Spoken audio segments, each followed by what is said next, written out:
ஓம் சக்தி அங்காளம்மா, ஓம் சக்தி அங்காளம்மா, ஓம் சக்தி அங்காளம்மா.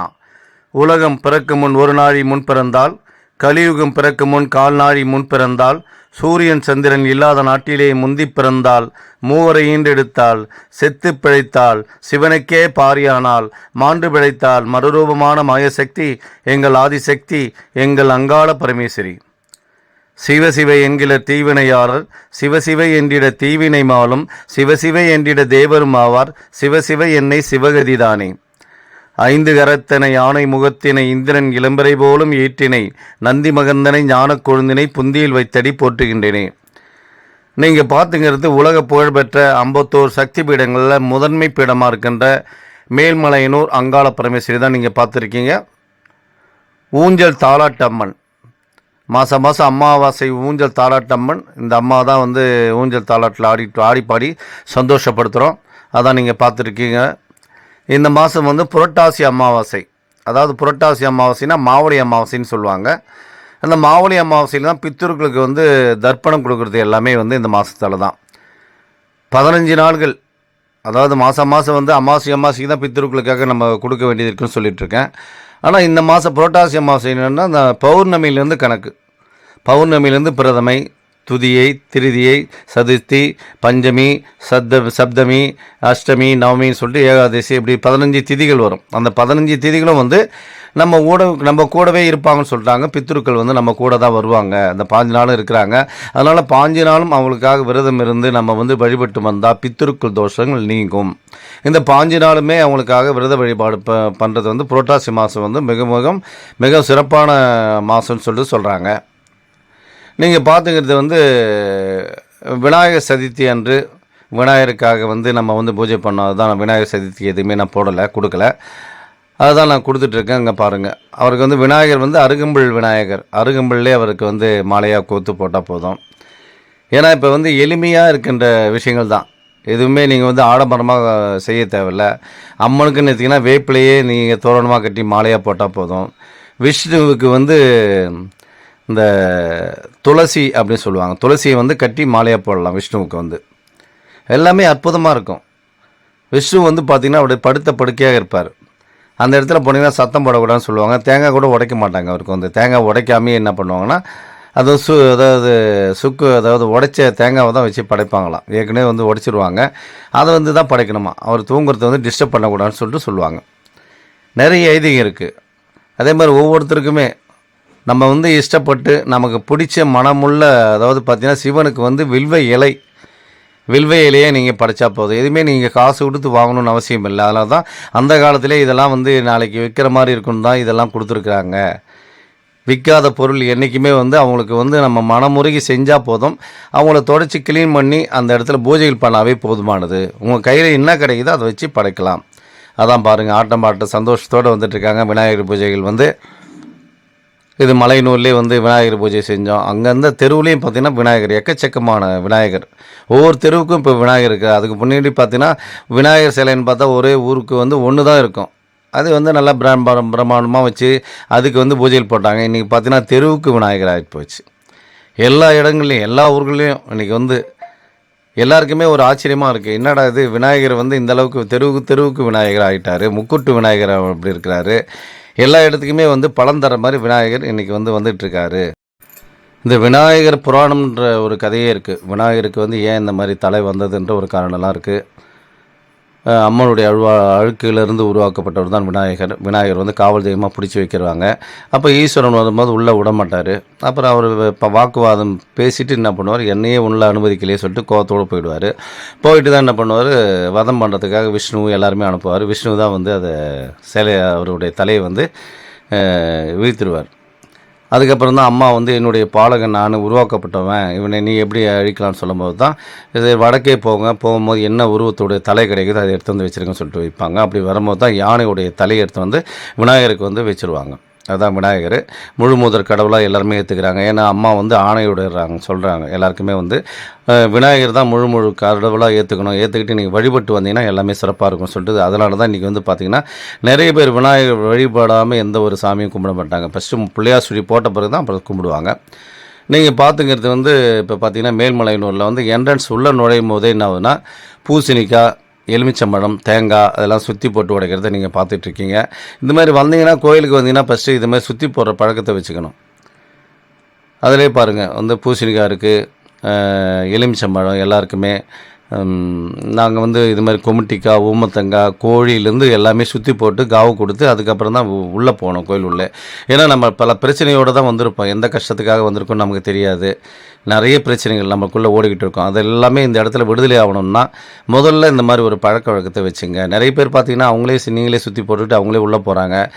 அங்கே பார்க்கணும். அங்கே பார்க்கும்போதே தெரியும். இவ்வளோ எலுமிச்சம்பழம் சுற்றி போடுறேன்னு சொன்னால் அவங்கள எவ்வளோ பெரிய நம்பிக்கை இருந்தால் அதை சுற்றி போடுவாங்க. அது சுற்றி போடுறது இந்த மாதிரி வித்தியாசமாக சுற்றி போடலாம். ஒரு 1000 ரூபாய் கொடுத்தீங்கன்னா போதும். அதிலேயே வந்து அவங்க பூசணிக்காய், கொமுட்டிக்காய், ஊமத்தங்காய் எல்லாமே வாங்கிக்குவாங்க. வாங்கி வச்சு உங்களுக்கு சுற்றி போட்டு ஜிஷ்டி கழிப்பாங்க. குடும்பத்தோடு ஜிஷ்டி கழிச்சிட்ருக்காங்க. அதான் நீங்கள் பார்த்துட்ருக்கீங்க. இந்த மாதிரி வந்தீங்கன்னா வந்து பூசாரிக்கிட்ட கொடுங்க. ஏன்னா பூசாரிகள் வந்து அபிஷேகம் பண்ணக்கூடிய இடத்துல இருக்கிறவங்க தான் இன்றைக்கி வந்து பூசாரிகளை வந்து அம்பாளுக்கு தொண்டு செய்கிறவங்க. அவங்களாம் வந்து தொட்டு உங்களுக்கு பூஜை செய்கிறதே பெரிய விஷயம். இன்றைக்கி வந்து பார்த்திங்கன்னா அவங்க தான் வந்து அம்பாவை தொட்டு அவங்க தான் அபிஷேகம் பண்ணுறவங்க. அவங்க வந்து உங்களுக்கு வந்து இந்த அளவுக்கு ஜிஷ்டி கழிக்கிறாங்கன்னு சொன்னால் அது அம்மனுடைய அவதாரம். அவங்க தான் அந்த ஜிஷ்டி கழிக்கணுமே. நீங்களே ஜிஷ்டி கழிக்கிறது எந்த விதத்துலேயும் பலன் தராது. அது வீட்டில் இருக்கும்போது தான் நீங்கள் ஜிஷ்டி கழிக்கணும். அதான் நீங்கள் பூசாரியை பார்த்துட்ருக்கீங்க. அவர் தான் வந்து உங்களுக்கு வந்து ஜிஷ்டி கழிச்சிட்ருக்காரு. எல்லா இடத்துலையும் பார்த்தீங்கன்னா அந்தந்த வாசப்படியிலும் வந்து அந்த பூசாரிகள் இருப்பாங்க. சர்ச்சு கட்டியிருப்பாங்க பாருங்கள். லிங்கம், அதாவது உத்ராட்ச லிங்கம் வந்து அது உள்ளே இருக்குது. அது லிங்கத்துக்கு பூஜை பண்ணிட்டு தான் அவங்க சாப்பிட முடியும். அது வரைக்கும் வந்து காலையிலேருந்தே வந்து குளிக்கலன்னா சாப்பிட மாட்டாங்க. சாப்பாடு சாப்பிடும் போதே வந்து விளக்கு எரிய வச்சு தான் சாப்பிடுவாங்க. விளக்கு எரிய வைக்காமல் லைட்டு எரியாமல் அவங்க சாப்பிட மாட்டாங்க. லைட் நின்று போச்சுன்னா அது ஒரு அபசகுணம். அப்படி பல சாங்கியங்கள் இருக்குது. வெளியில் போனால் கூட உடனே வந்துடுவாங்க. எந்த ஊர்லேயும் போய் எங்கேயுமே அடுத்த இடத்துல போயிட்டு அவங்க தங்குறது அந்த மாதிரிலாம் இருக்காது. எங்கன்னா போனால் கோயிலில் தான் தங்குவாங்க. ஏன்னா விசேஷம்னா வெளியில் போனால் கூட அவங்க தனியாக அந்த சம்பிரதாயத்தெல்லாம் கடைப்பிடிக்கிறவங்க. அவங்கக்கிட்ட தான் நீங்கள் சுற்றி போட்டுக்கணும். இன்றைக்கி வந்து பார்த்தீங்கன்னா கண் ஜிஷ்டி, ஓம்பல், பொறாமை, பொச்சிருப்பி ஏதோ ஒரு விஷயத்தால் வந்திருப்போம். ஆஸ்பத்திரி கையமாக சுற்றுறோம். எவ்வளோ இடத்துல போய் பார்த்துங்கிறோம். ஒரு 1000 ரூபாய் கொடுக்குறதால ஒன்றும் நீங்கள் குறைஞ்சிட மாட்டீங்க. இந்த கோயிலுக்கு வந்து ஏன்னா இந்த கோயிலே வந்து துஷ்ட சக்திகள் ஓடுகின்ற இடம். அமானுஷ்யங்கள்லாம் வந்து இந்த இடத்துல விலகுங்கிறது ஒரு ஐதீகம் இருக்குது. அதனால தான் முடிகயிறு, தாயத்து, தகுடுலேருந்து எல்லாமே கொடுத்துட்ருக்கோம். எல்லாமே நம்பிக்கையோடு தான் வாங்கிட்டு போயிட்டுருக்கீங்க. இது செலவு பண்ணுறதுக்காக யோசனை பண்ணாதீங்க. இது ஒரு சும்மா ஒரு டெஸ்ட் பண்ணுற மாதிரி தான். அதான் நீங்கள் பார்த்துட்ருக்கீங்க. வந்து உங்களுக்கு எல்லாத்துக்கும் சுற்றி போட்டு முறையாக பண்ணிகிட்டு இருக்காரு பாருங்கள். இந்த மாதிரி வந்து முறையாக நீங்கள் ஜிஷ்டி கழிச்சிக்கணும். சார் ஒன்றும் பிரச்சனை இல்லை சார், நல்லா தான் சார் இருக்கிறேன், எங்களுக்கு ஒன்றும் இல்லை, ஏதோ அம்மாவை பார்க்கறதுக்காக வந்திருக்கோம். அப்போ அம்மாவை பார்க்கணும்னு சொன்னால் இந்த மாதிரி வழிபாட்டு முறைகள் இந்த இடத்துல இருக்குதுன்னு சொன்னால் அந்த வழிபாட்டு முறைகள் நம்மளும் சேர்ந்து கடைபிடிக்கணும். வரும்போது வந்து கைகால் வந்து அலம்பிக்கணும். தண்ணி ஊற்றி கைகாலில் அலம்பிட்டு அதுக்கப்புறம் வந்து ஜிஷ்டி கழிச்சிக்கிட்டு அதுக்கப்புறம் தான் அம்பாவை போய் சந்திக்கணும். ஏன்னா நம்ம பிரச்சனைக்காக தான் வந்திருக்கோம். யாருக்கு எந்தெந்த பிரச்சனை இருக்குதுன்னு தெரியாது. உடம்பு நோயால் கஷ்டப்பட்டுருக்காங்க, மன நோயால் கஷ்டப்பட்டுருக்கலாம். ஏதோ ஒரு பரிகாரத்துக்காக தான் இந்த இடத்துல வந்துட்டுருக்கோம். பரிகார கோயில் தான் இந்த கோயிலே வந்து பரிகாரம் தான். அதனால் வந்து குடும்பத்தோடு நிற்க வச்சு சுற்றி போட்டுங்க. நிறைய இன்றைக்கி போய் பார்த்திங்கன்னா பெரிய பெரிய ஆள்லாம் போய் பார்த்திங்கன்னா உடம்பு சரியில்லைன்னு சொன்னால் தன்னை எம்ஆர்ஐ ஸ்கேனே எடுத்து பார்த்துக்கிறாங்க. ஒரு 25,000 30,000 ரூபா செலவு பண்ணாலும் சரி, இல்லை வருஷத்துக்கு ஒரு தடவை அப்படி செலவு பண்ணி பார்த்துக்கிறாங்க. நமக்கு உடம்புல என்ன பிரச்சனை இருக்குதான்னு சொல்லிட்டு அவங்க பார்க்கும்போதே அந்த பிரச்சனை இருக்காது. எப்போ நம்ம பார்க்காத இருக்குமோ பார்த்துக்கலாம் சொல்லும் போது தான் அவங்களுக்கு தான் நோய் வரும். நம்ம இந்த மாதிரி வரோன்னு சொன்னால், இந்த கோயிலுக்கு வரோன்னு சொன்னால் இந்தமாதிரி ஜிஷ்டி கழிச்சிக்கலாம். பாருங்கள், தேங்காய் வந்து சூர தேங்காய் விட்றாரு.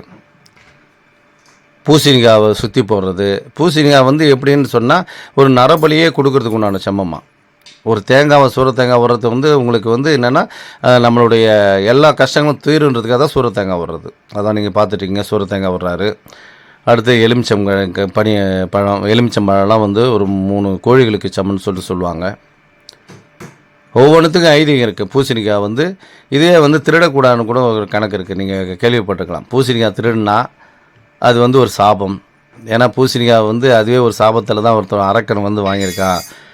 அரக்கன் வந்து அவனுடைய இது வந்து நான் வந்து எல்லாருக்கும் யூஸ் ஆகணும்னு சொல்லிட்டு அரக்கன் கேட்பான். நீ என்னடா பண்ணான்னு பார்த்தா நான் ஒன்றுமே செய்யலை, ஆனால் இருந்தாலும் என்னை வந்து எதுக்கோ ஒருத்துக்கு பயன்படுத்தணும்னு கேட்கும்போது தான் நீ பூசணிக்காவாக எடுப்ப, உன்னை வந்து எல்லாருமே ஜிஷ்டி கழிதுக்காகவாவது உன்னை பயன்படுத்துவாங்கன்னு சொல்லுவாங்க. அதனால தான் பூசணிக்காய் எடுத்தால் கூட என்ன பண்ணுவாங்க, அங்கே காசு வச்சுட்டு தான் எடுக்கணுமா, திருடக்கூடாதான்.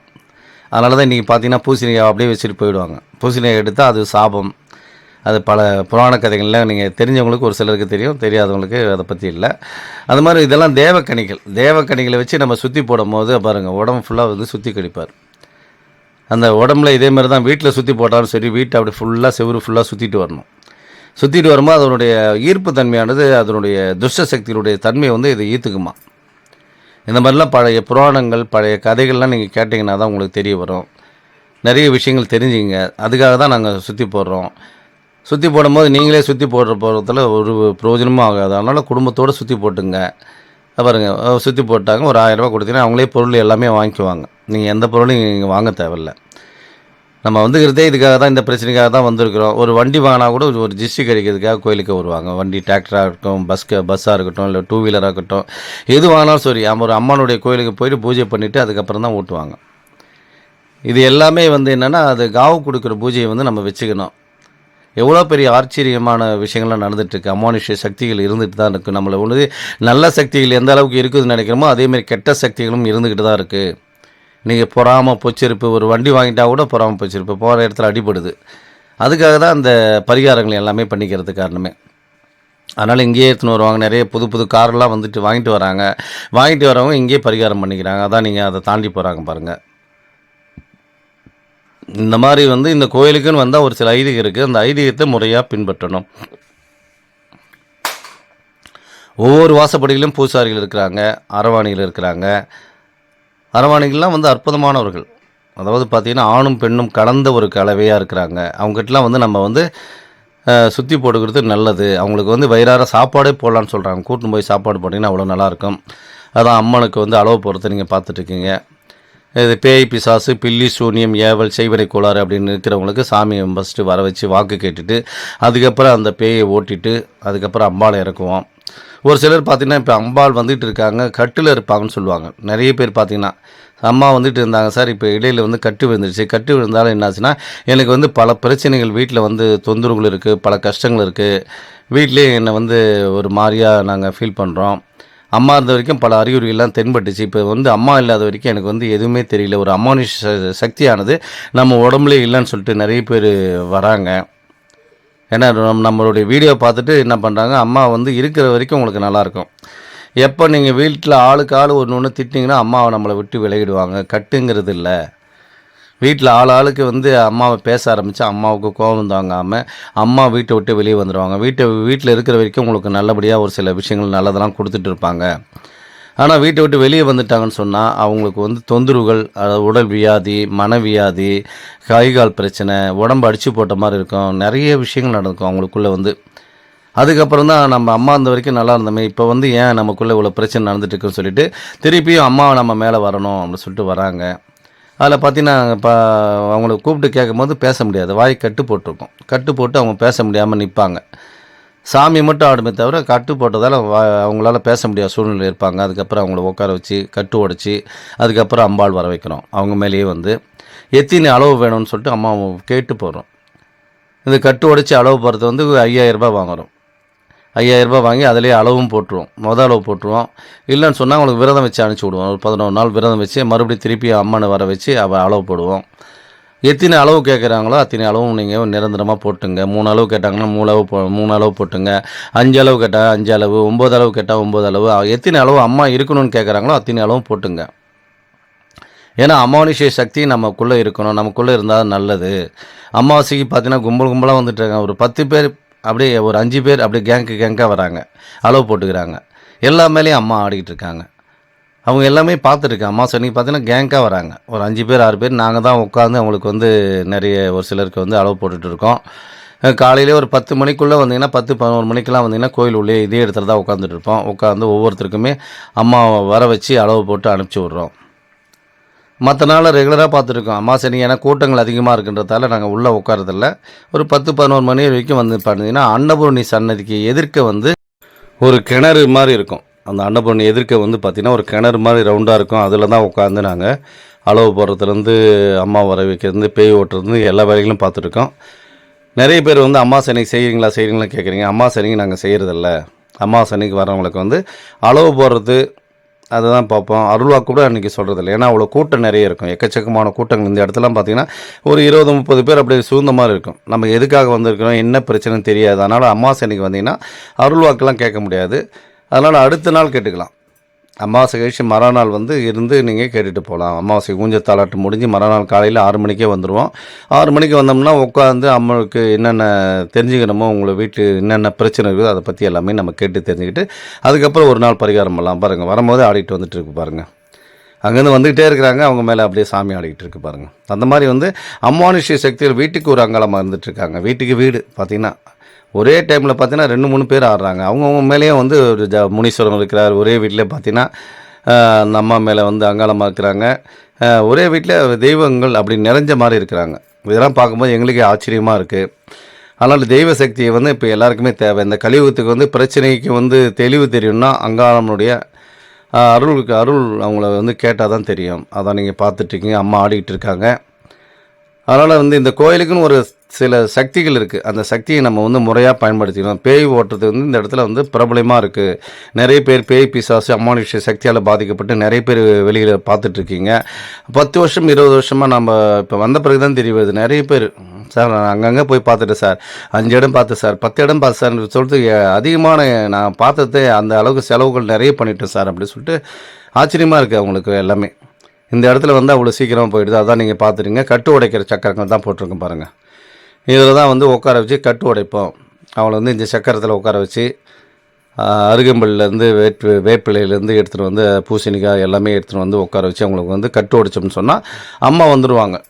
இது மாதிரி ஒரு இதுக்குன்னு ஒரு அதாவது சம்பிரதாயம்லாம் இருக்குது. எப்படி செய்யணும்னு முறையாக செய்ய வேணும்னு சொல்லிட்டு அது உடற்கட்டு மந்திரம்லாம் கொடுத்துட்டு வந்துட்டுருக்கேன். அதுக்கப்புறம் நீங்கள் வந்து இந்த கட்டு உடைச்சிட்டு அம்பாடு வர வச்சுட்டு அதுக்கப்புறம் நீங்கள் உடற்கட்டு மந்திரங்கள்லாம் சொன்னீங்கன்னா அற்புதமாக அது வேலை செய்யும். நமக்கு வந்து என்னென்ன பிரச்சனை இருக்கோ அத்தனை பிரச்சனையும் வந்து அது வந்து யாருமே அதுக்கு மேலே கட்டு போட முடியாது. யார் கட்டு போட்டாலும் வந்து கட்டுக்கு வந்து நிற்க மாட்டாங்க அங்காளம்மா.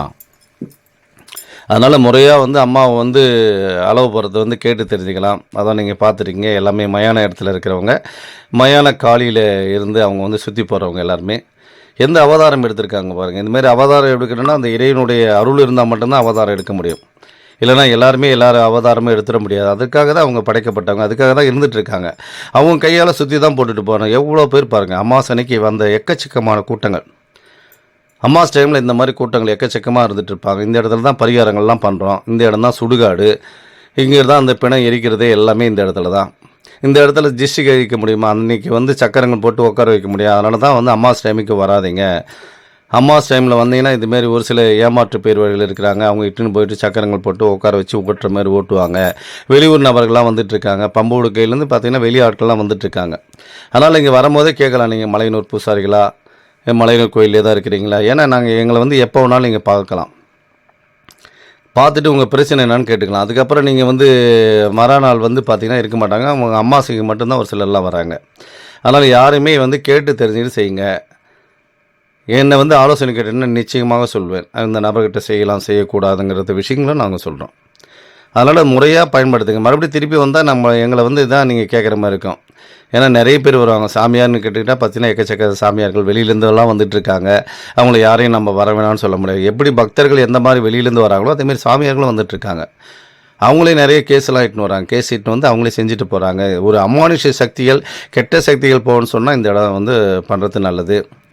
அதுக்கு வருகின்ற அமாவாசை வந்து புரட்டாசி அமாவாசை. புரட்டாசி அமாவாசை வந்து மாவழி அமாவாசைன்னு சொல்லுவாங்க. பித்தூர்களுக்காக செய்ய வேண்டிய ஒரு பூஜைகளை எல்லாமே இந்த தடவை செய்யணும். ஈமச்சடங்கள்லாம் வந்து இந்த தடவை செய்ய வேண்டிய கடமையில் இருந்துகிட்ருக்கோம். அதனால தான் பௌர்ணமியிலேருந்து 5 நாள் கணக்கு. அதனால் என்றைக்கு ஒரு நாள் நீங்கள் இந்த விரத வழிபாடுகள் அவங்களுக்காக பித்தூர்களுக்காக செஞ்சோம்னு சொன்னால் இது ஒரு பெரிய மாற்றத்தை உருவாக்கும். இருக்கிற அமாவாசையிலே வந்து இந்த புரட்டாசி அமாவாசைக்கு தான் வந்து ஃபேமஸான அமாவாசைன்னு சொல்லுவாங்க. மற்ற மாதத்தெல்லாம் நீங்கள் கொடுக்குற திதியை விட இந்த மாதத்தில் கொடுக்குறது சிறப்பு. இந்த 5 நாள் நம்ம கூடவே இருப்பாங்களாம். அதனால் 5 நாளும் அவங்களுக்கு விரத வழிபாடோடு கடைபிடிச்சோம்னா நமக்கு வந்து அற்புதமான பலன்கள் தரும். அதனால் பித்ரு அமாவாசைன்னு சொல்லிட்டு சொல்லுவாங்க. இந்த புரட்டாசி அமாவாசை பித்ரு அமாவாசைன்னு சொல்லுவாங்க. அதனால் வர்றவங்க அத்தனை பேர் வந்து சாப்பாடு அன்னதானம் அதெல்லாம் நீங்கள் வாங்கி கொடுக்கலாம். ஒரு 10 பேருக்காவது அன்னதானங்கள் போடலாம், சமைச்சு போடலாம், வாங்கியும் கொடுக்கலாம். இல்லை அன்னதானத்துக்கு நன்கொடை செலுத்தலாம். நீங்கள் என்ன நினைக்கிறீங்களோ அதை அத்தனையுமே செய்யலாம். வீட்லேயும் வந்து செஞ்சுட்டு வந்துடலாம். அமாவாசைக்கு வந்து முன்கூட்டியே நீங்கள் வந்து அங்கே படையல் போட்டு எல்லாத்தையும் முடிச்சுட்டு அதுக்கப்புறம் கோயிலுக்கு வரலாம். அதான் அந்த மயான காளிக்காக கூட்டங்கள் போயிட்டுருக்காங்க. அதான் நீங்கள் பார்த்துட்ருக்கீங்க. மயான காளியை வந்து நம்ம பார்க்கலாம்னு சொல்லிட்டு இந்த சாதாரண நாளில் வந்தீங்கன்னா இந்த புரட்டாசி மாதம் என்னென்னா ஃப்ரீயாக தான் இருக்குது. கோயிலெலாம் வந்து கூட்டங்கள் இல்லை. எல்லா நாளும் கூட்டங்கள். ஏன்னா திருப்பதி வெங்கடேச பெருமாளுக்காக கூட்டங்கள் போயிட்டுருக்கு. அம்மாவுடைய அண்ணனுக்காக இந்த மாதம் ஃபுல்லாக வந்து போயிட்டுருக்காங்க திருப்பதிக்காக. அங்கே தான் கூட்டங்கள் எக்கச்சக்கமான கூட்டங்கள் இருக்கும். அதனால் அமாவாசைக்கு அதாவது பார்த்திங்கன்னா அம்மனுக்கு வந்து இந்த புரட்டாசி மாதம் கூட்டங்கள் குறைவாக இருக்குது. அதனால் வந்தீங்கன்னா அம்மாவை வந்து தரிசனம் பார்க்கலாம். அதனால் அமாவாசைக்கு வந்து போனவங்க ரெகுலராக வாங்க, மற்ற நாள்லேயும் வாங்க. மற்ற நாளில் ஏன்னா வந்து அம்மாவை வந்து தரிசனம் பார்த்துட்டு போங்க. ஏன்னா உள்ளே போய் அம்மா சிலைக்கு தான் பார்க்க முடியல. வெத்து நாளில் வந்து அம்மாவை வந்து தரிசனம் பார்க்கலாம்னு சொல்லிட்டு உள்ளே போயிட்டு அம்மாவுடைய கருவறையில் உள்ளே போய் சாமி தரிசனம் பார்த்துட்டு அதுக்கப்புறம் போகலாம். இந்த இடத்துல வந்து ஒரு அமானுஷ்ய சக்திகள் நமக்கு தேவைன்னு சொன்னால் அதை எல்லாத்தையும் நம்ம வந்து எல்லாத்தையும் உள்வாங்கிக்கணும். அதான் நீங்கள் பார்த்துட்ருக்கீங்க. புரட்டாசி அமாவாசை. இந்த அமாவாசை டைமில் வந்து இந்த இடத்துல உட்காந்து மந்திரங்கள் சுலோகங்கள் எல்லாமே சொல்லணும். நமக்கு என்ன பிரச்சனை இருக்குதோ அதை நினச்சி நம்ம சொல்லலாம். அதுக்கு உண்டான தீர்வுகள் உடனே கிடைக்கும். அப்படியே உட்காந்துக்கிட்டு நம்மளுடைய தியானம் பண்ணுற மாதிரி உட்காரணும். நமக்கு என்ன பிரச்சனைக்காக வந்திருக்கிறோமோ அதை பற்றி நம்ம நினச்சி ஒவ்வொரு தடவையும் வந்து இந்த பிரச்சனை இருக்குமா, இதுக்காக தான் நான் வந்திருக்கிறேன், எனக்கு மாற்றத்தை ஏற்படுத்தி கொடு, நான் ஒவ்வொரு மாதமும் வந்து போகிறேன், ஒவ்வொரு மாதமும் நான் வர என்னுடைய மாற்றத்தை சேஞ்சு வந்து நீ அதிகப்படுத்தி காட்டணும் அப்படின்னு சொல்லிட்டு நம்மளுடைய குறைகள்லாம் உட்காந்து சொல்லணும். அதான் நீங்கள் காமிச்சிட்ருக்கேன். ஃப்ரீயாக இருக்குது பாருங்கள். இது வந்து பார்த்திங்கன்னா ஒரு 5 மணிக்கெலாம் நீங்கள் போயிட்டீங்கன்னா 6 மணிக்கெலாம் அங்கே இருந்தீங்கன்னா இடத்த பிடிச்சி முன்னாடியே உட்காந்துக்கலாம். இப்போ இரும்பு கேட்டு போட்டு வச்சுருக்கோம். இரும்பு கேட்டு போட்டு எல்லாருக்குமே உட்காரத்துக்கு உண்டான சௌகரியத்தை ஏற்படுத்தி கொடுத்துருக்குறோம். முன்கூட்டியே போய் இடம் பிடிக்கணும். இப்போ 6 மணிக்கே நம்ம இடம் பிடிச்சோம்னா நைட்டு 11 மணிக்கு தான் அம்மா வந்து ஊஞ்சல் தாளாட்டு போவோம். இப்போ பார்த்தீங்கன்னா சீக்கிரமாக ஒரு சில மாதங்களில் ஏன் சீக்கிரமாக நடத்திடுறீங்க அப்படின்னு கேட்குறாங்க நிறைய பேர்.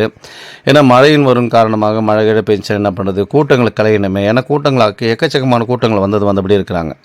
அந்த கூட்டங்களைனா அந்த அமாவாசை ஊஞ்சல் தாளாட்டை பார்த்தா தான் கிளம்புவாங்க. அதுக்காக தான் பார்த்தீங்கன்னா ஒரு சில மாதங்கள் முன்கூட்டியே கூட நடத்திடுவாங்க. ஒரு அரை மணி நேரம் 1 மணி நேரம் முன்கூட்டியே நடத்துவாங்க. ஒரு சில டைமில் மழை வராதுன்னு தெரிஞ்சுக்கிட்டாங்கன்னா சொல்லிட்டு 11 மணிலேருந்து 12 மணிக்குள்ளே வந்து ஊஞ்சல் தாளாட்டு நடைபெறும். வருகின்ற மாதம் வந்து பார்த்திங்கன்னா 2/10/2024 புதன்கிழமை வந்து அமாவாசை ஊஞ்சல் உற்சவம் நடைபெறும். புதன்கிழமை நடக்குது. அதனால் பார்த்திங்கன்னா முன்கூட்டியே செவ்வாய்க்கிழமை நைட்டே வந்து 10 மணிக்கு தொடங்குது. 10 மணிக்கு தொடங்கி மறுநாள் காலையில் வந்து மறுநாள் நைட்டு பார்த்திங்கன்னா 11 மணிக்கு 12 மணிக்கெலாம் முடிஞ்சிருது. அதனால் வந்து எந்த நாளில் அமாவாசை வைக்கிறாங்கன்றது உங்களுக்கு கன்ஃபியூஷனாக இருக்கும். அதனால தான் நான் வந்து உங்களுக்கு வந்து பதிவில் கொடுத்துட்ருக்கேன். 2ஆம் தேதி 2/10/2024 புதன்கிழமை அமாவாசை ஊஞ்சல் தாளாட்டு நடைபெறும். அதனால் வர்றவங்க அத்தனை பேர் வந்து பித்ருவுக்கு செய்ய வேண்டிய கடமைகள் அதையெல்லாம் முடிச்சுட்டு அதுக்கப்புறம் அம்பாளுக்காக நம்ம உட்காந்து தியானம் பண்ணுங்கள். தியானத்தோட மந்திரங்கள் சொல்லுங்கள். அம்மாவுக்கு அதாவது ஓம்கார உருவினிலே ஓம் சக்தியானவளே, ஓம் என்ற பிரணவத்தின் உள்ளே ஒளிர்பவளே, பரிசுத்த சுரூபமாய் பரவியே நின்றவளே, அருளிடும் அம்பிகையே, அங்காள ஈஸ்வரியே. நிறைய மந்திரங்கள் இருக்குது. அந்த மந்திரங்கள்லாம் உட்காந்துக்கிட்டு நம்ம தெளிவாக சொல்லலாம். இல்லைன்னா வந்து ஒரு பேப்பரில் துண்டு சீட்டாக கூட எழுதலாம். இல்லை எலுமிச்சம்பழம் 108 கனிகள் வாங்கி உட்காந்து அந்த கனிகள்லேயே உங்களுடைய பேர்கள், எந்த பிரச்சனைக்காக வந்திருக்கீங்க, இல்லை பிரச்சனையை மட்டும் எழுதினா போதும். இந்த பிரச்சனைக்காக வந்திருக்கேன், இந்த பிரச்சனை எனக்கு முடிச்சு கொடுமான்னு சொல்லிட்டு அப்படியே உட்காந்துக்கிட்டே மந்திரங்கள் உட்காந்துட்டு சொல்லலாம். இல்லை இந்த மாதிரி எலுமிச்சங்கனியில் எழுதலாம். எலுமிச்சம்பழ கனியை வந்து மாலையாக கோக்கலாம். 108 கனிகள் மாலையாக கோத்து அம்பாளுக்கு வந்து மேலே வந்து நம்ம சாத்தலாம். எடுத்துன்னு போய் கொடுக்கலாம். பெரியாய் சன்னதியில் போடலாம், இல்லை மயான காளி இடத்துல போடலாம். நம்ம எல்லாம் இந்த எந்த இடத்துல வேணாலும் உள்ளே போய் போடலாம். உள்ளே போக முடிஞ்சால் உள்ள மூலஸ்தானத்தில் போய் போட்டுட்டு வரலாம். அதனால் எதுக்காக வந்திருக்கலாம், அது வந்து நம்மளுடைய அதை கடந்து போகணும்னு சொன்னால் உட்காந்து தியானம் பண்ணணும், மந்திரங்கள் சொல்லணும். உட்காந்து மற்றவங்ககிட்ட கதைகள் பேசக்கூடாது. எதுக்காக வந்திருக்கோமோ அம்மாவை நினச்சி முழு மனசோடு அம்மாவோட சிந்தனையோடு தான் வரணும். நம்ம அங்கேருந்து கிளம்பும் போதே அம்மாவை பார்க்கணும், அம்மாவை பேசணும், அம்மாக்கிட்ட நம்ம ஒரு சில விஷயங்கள்லாம் நம்ம நடக்கணும். அம்மாவுடைய சக்திகள் நமக்குள்ளே நிறைய மாற்றத்தை தரணும். அதுக்காக தான் வந்துட்டுருக்கோம். யார்கிட்டையும் பேச்சுவார்த்தை வச்சுக்காதீங்க. மக்கள் எந்த மாதிரி இருக்கிறாங்க, எவ்வளோ கூட்டங்கள் வராங்க பாருங்கள். அதை பார்க்கும் போதே உங்களுக்கு வந்து ஏன்னா இது எல்லாமே வந்து பார்த்திங்கன்னா அதாவது எல்லோரும் சேர்ந்து தான் வந்து நம்ம ஒரு முயற்சி பண்ணி நம்மளுடைய வாழ்க்கை வந்து சுகத்தை வந்து அதிகப்படுத்திக்கிறோம். அதாவது கூட்டு பிரார்த்தனை சொல்லுவாங்க. அந்த கூட்டு பிரார்த்தனை வந்து எல்லாருமே ஒரே இடத்துல இருந்து எல்லாமே தவம் கேட்கும் போது அது அத்தனையுமே பலன் தரும். அற்புதமான நேரம் அமாவாசை என்பது அற்புதமான நேரம். திருமூர்த்தி நேரம்னு சொல்லிட்டு சொல்லுவாங்க. அற்புதமான நேரம். எவ்வளோ பிரச்சனைகள் எல்லாமே நம்மளுடைய கர்மாவானது நிறைய விஷயங்களான நம்ம அனுபவிச்சிருக்கோம். முன்பிறவியில் என்னென்ன செஞ்சுருக்கிறோமோ அந்த கர்மாக்கெல்லாம் இந்த பிறவியில் வந்து அனுபவிச்சுட்டு இருப்போம். அதுலேருந்து விடுபடணும்னு சொன்னால் நம்ம வந்து இந்த மாதிரி தியானங்கள், மந்திரங்கள், இதுக்குள்ள சக்கரங்கள், அதுக்குள்ள வழிபாட்டு முறைகளை நம்ம கடைபிடிக்கணும்.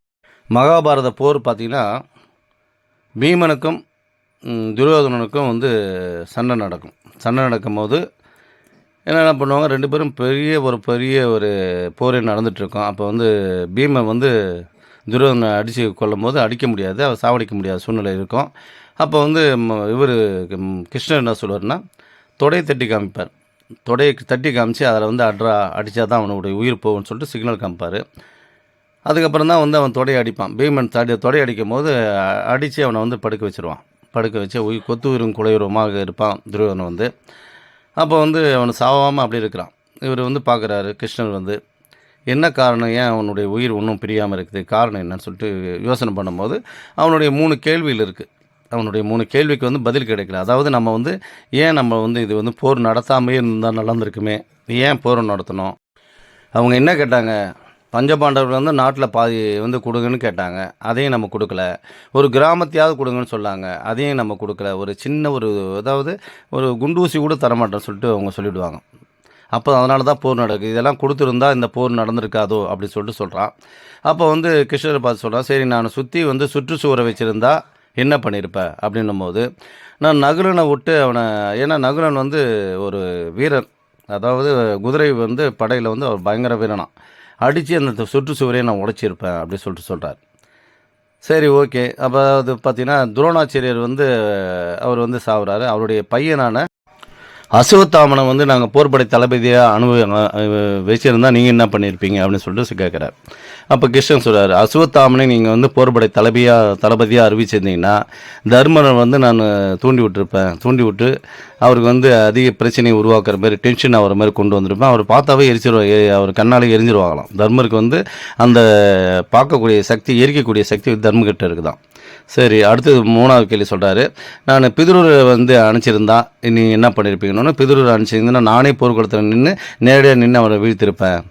அதாவது ஒவ்வொரு இதுவும் வச்சுருக்கார், இதை இப்படி தான் அழிக்கணும், யார் எந்தெந்த போர்க்களத்தில் பார்த்தீங்கன்னா 18 நாளும் யார் எந்தெந்த நாளில் அழியப்படணும்னு சொல்லிட்டு அவர் குறித்து வச்சு ஒவ்வொருத்தரும் அழிச்சிட்டு இருப்பார். நீங்கள் பார்த்துங்கிறது வந்து ஜீவ சமாதியை தான் நீங்கள் பார்த்துருக்கீங்க. அது மாதிரி புராணங்கள் பல விஷயங்கள் இருக்குது, எதனாலும் நம்ம வந்து துன்பப்படுறோம், எதுக்காக கஷ்டப்படுறோன்னு சொல்கிறது.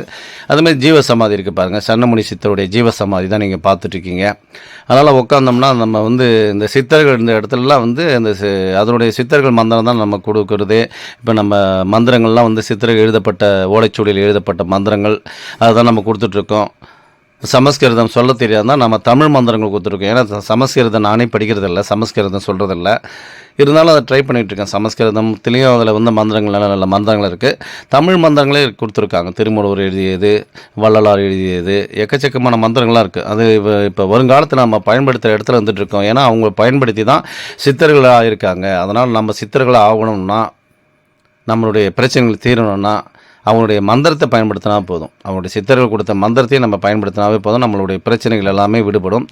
அதுதான் அதுக்கு முன்னாடி பார்த்திங்கன்னா ஜீவசமாதி இந்த இடத்துல உட்காந்து நம்மளுடைய பிரச்சனைகள் எல்லாமே சேரும் பாருங்கள். அதில் பேய் மேடைன்னு இது பேர்.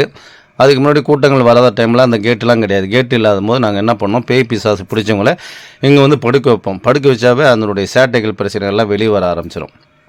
அவங்க மேலே இருக்குதா இல்லையான்னு பார்த்தாவே தெரிஞ்சிடும், அதை படுக்க வச்சாவே தெரிய வச்சிடும்.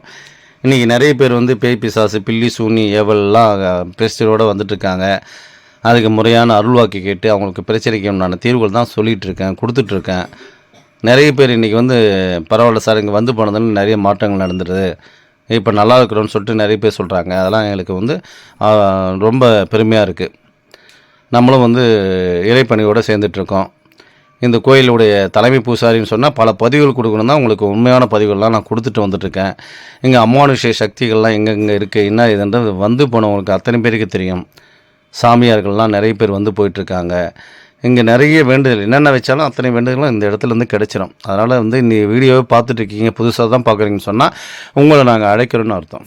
அதனால் இந்த கோயிலுக்குன்னு ஒரு ஐதீகம் இருக்குது, இந்த கோயிலுக்குன்னு ஒரு வரமுறை இருக்குது. இந்த கோயிலில் நீங்கள் பார்க்குறீங்கன்னு சொன்னால் மேல்மலையனுக்கு அம்மா வந்து அழைச்சிட்ருக்காங்க, உங்களுக்கு இழுத்துட்ருக்காங்க. காந்தத்தன்மையால் இப்போ மக்கள் நிறைய பேர் வர ஆரம்பிச்சிருக்காங்க. அதுதான் உண்மையான விஷயம். ஏன்னா சாதாரணமாக பார்க்கணுன்னா முடியாது. ஏற்கனவே நீங்கள் வந்தவங்களுக்கு தெரியும் இந்த கோயிலை பற்றி. நான் கொடுக்க வேண்டிய இதெல்லாம் சொல்லணும்னு அவசியமே இல்லை. நீ புதுசாக பார்த்துட்ருக்கீங்க அப்படின்னு சொன்னால் நமக்கு ஏதோ ஒரு அம்மா வந்து குறிப்புகள் தான் காட்டுவாங்க.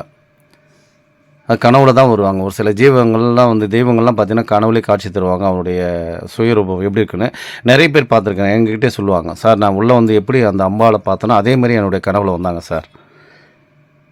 இந்த கோயிலுடைய வடிவமைப்பே எனக்கு தெரிஞ்சது சார். இந்த அம்பாள் இப்படி தான் இருப்பாங்கன்னு சொல்லிட்டு என்னுடைய கற்பனையை அதை நினச்சிட்டே வந்தால் அதே மாதிரி இந்த கோயிலே அதே மாதிரி தான் சார் இருக்குது. அந்த மாதிரி தான் அது வந்து தெய்வங்கள் காட்டி தான் இது பண்ணுமே தவிர நமக்கு வந்து அதை நினச்சி பார்க்கும்போது தான் நம்ம ஏதோ ஒரு பிரச்சனையாக இருப்போம். அந்த பிரச்சனைக்கு எதனா ஒரு விஷயம் நமக்கு கிடைக்குமா அப்படின்னு நினைப்போம்.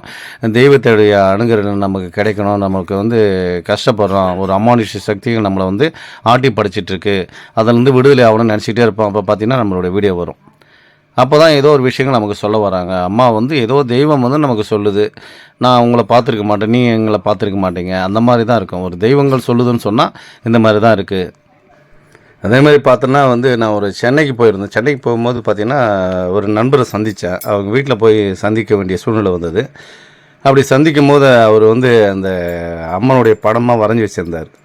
வரைஞ்சி வச்சுருக்கும் போது நான் போய் பார்த்த உடனே அவருடைய சொன்னார், அவருடைய அற்புதமான நிகழ்ச்சி சொன்னார். நான் இது வரைக்கும் அந்த கோயிலுக்கு வந்ததில்லை சார், எனக்கு வந்து அவங்க அம்மா வந்து அப்படியே கனவுல தோணுனாங்க, இந்த மாதிரி தான் இருப்பேன்னு சொல்லிட்டு நான் அப்படியே கையில் வரைஞ்சிக்கிட்டே இருந்தேன். பார்த்தீங்கன்னா அந்த உருவம் வந்து அப்படியே அம்சமாக அந்த அவருடைய அம்மாவுடைய அம்சமாகவே அமைஞ்சிருச்சு. அப்புறம் நான் வந்து அப்புறம் தான் அந்த கோயிலுக்கு வர ஆரம்பித்தேன். இந்த அம்மா எப்படி இருக்கிறாங்க என்னென்னு பார்த்தீங்கன்னா அந்த அற்புதமான அந்த கனவுல வந்து கடவுளுடைய முகம் அப்படியே இந்த மாதிரி தான் இருப்பாங்கன்னு சொல்லிட்டு எனக்கு வந்தது. அது அப்படியே வரைஞ்சேன் அப்படின்னு சொல்லிட்டு என்கிட்ட எடுத்து காமிச்சார். நானே பிரமிச்சு போயிட்டேன். ஒரு கோயிலுக்கே வராதவருக்கு அவருடைய கனவுலேயே வந்து இந்த மாதிரி தான் இருப்புன்னு சொல்லிட்டு அவங்களுடைய குறிப்பு காட்டுச்சு. இன்றைக்கி குலதெய்வங்கள்லாம் அந்த மாதிரி தான் தெரியும். நீங்கள் குலதெய்வ அணுகிறன இல்லை, குலதெய்வம் ஆசீர்வாதம் இல்லைன்னு சொன்னால் எனக்கு குலதெய்வத்தை காட்டுன்னு சொல்லிட்டு நம்ம நினச்சிட்டே இருக்கும்போது தான் அவங்களுடைய குலதெய்வமே அப்படியே காட்டும். அதனுடைய மதில் சுவர் எப்படி இருக்கும், அங்கே எந்த மாதிரி மரம் இருக்கும், அந்த கோயிலை சுற்றி என்ன மாதிரிலாம் இருக்கும் சொல்லிட்டு அந்த குலதெய்வமே காட்டும். நமக்கு இன்றைக்கி கஷ்டமாகுது, குலதெய்வத்தை தெரியாமல் இருக்கோம், நிறைய பேர் சுற்றிட்டு இருக்கோம் அப்படின்னு சொன்னால் அந்த குலதெய்வம் கண்ணிலே உங்களுக்கு வந்து காட்டும். ஒரு அமானுஷ்ய சக்திகள் நமக்கு தெரியும், வெளிப்படுத்துவாங்க. அதனால் மலையனூருக்கு வரும்போது நிறைய மாற்றங்கள் உங்களுக்குள்ளே வர்றதை வந்து தெரியப்படுத்துவாங்க. அதான் நீங்கள் பார்த்துருக்கீங்க, சிவனும் சக்தியும் ஒன்று சேர்ந்து உட்காந்துட்ருக்காங்க, அதான் காட்சி கொடுத்துட்ருக்காங்க, அதான் நீங்கள் பார்த்துட்ருக்கீங்க. அதனால் வந்து மேல்மலையினுக்கு வரும்போது தூங்கக்கூடாது, அம்மாவுடைய மந்திரங்கள் உச்சரிக்கணும், அம்மாவுடைய சக்கர வழிபாடுகள் எல்லாமே வந்து இப்போ வருங்காலத்தில் நான் கொடுத்துட்டு வந்துட்டுருக்கேன். புக்காகவே வடிவமைச்சிருக்கேன். ஒரு புக்கு வந்து அதோடைய விலை வந்து பார்த்திங்கன்னா 1000 ரூபாய் விலை. பேர்லேருந்து நம்ம சேஞ்ச் பண்ணி கொடுக்குறோம். சரக்கலைன்னு சொல்லுவாங்க, எந்த கலையில் எது ஓடணும் அப்படிங்கிற மாதிரி. சூரிய கலையில் ஓடணும், எந்தெந்த நாளில் சந்திரக்கலையில் ஓடணும்னு இருக்குது, எந்தெந்த நாள் என்னென்ன பயன்படுத்தணும்னு அந்த புக்கை நான் வந்து நாங்கள் வெளியிட்டிருக்கேன். அடுத்தது ஒன்றும் ஒரு சில விஷயங்கள் குறிப்புகள் நல்ல நல்ல குறிப்புகள்லாம் கொடுப்பேன். நீங்கள் உட்காந்து சொல்லும் போது சிவசிவை என்கிற தீவினையால் சிவசிவை என்றிட தீவினை மாலும் சிவசிவை என்றிட தேவருமாவா சிவசிவை என்னை சிவகரி தானே அந்த மந்திரங்கள் சொல்லலாம், சக்கரங்கள் போட்டு வரலாம். நீங்கள் பார்த்துக்கிட்டு காளியுடைய மந்திரம் தான். ஓம் காளி பகவதி பைரவி என்னை எதிர்த்து வந்த எதையும் கட்டு, கடுகவன பட்சியை கட்டு, மிருகத்தை கட்டு, ஓம் காளி ஓம் ருத்ரி ஓங்காரி ஆங்காரி அடங்களை கட்டி, சபையை கட்டு, சத்துரை கட்டு, எதிரியை கட்டு, எங்கேயும் கட்டு, சிங் வங் லங் லங், ஓம் சிவாய நம சிவாய நம, ஓம் ஸ்ரீம் கிளீம் வாம நம சிவாகா. இந்த சேனலுக்கு எல்லாமே லைக் பண்ணுங்கள், சப்போர்ட் பண்ணுங்கள், ஷேர் பண்ணுங்கள். நன்றி வணக்கம். மேல்மலையனூர் தலைமை பூசாரி பூபதி ராஜா. என் நம்பருக்கு எப்போ வேணாலும் கான்டாக்ட் பண்ணலாம். மலையனூர் பற்றி டீட்டெயில் கேட்கணுன்னா என்னோடய நம்பரை கான்டாக்ட் பண்ணுங்கள். நன்றி வணக்கம்.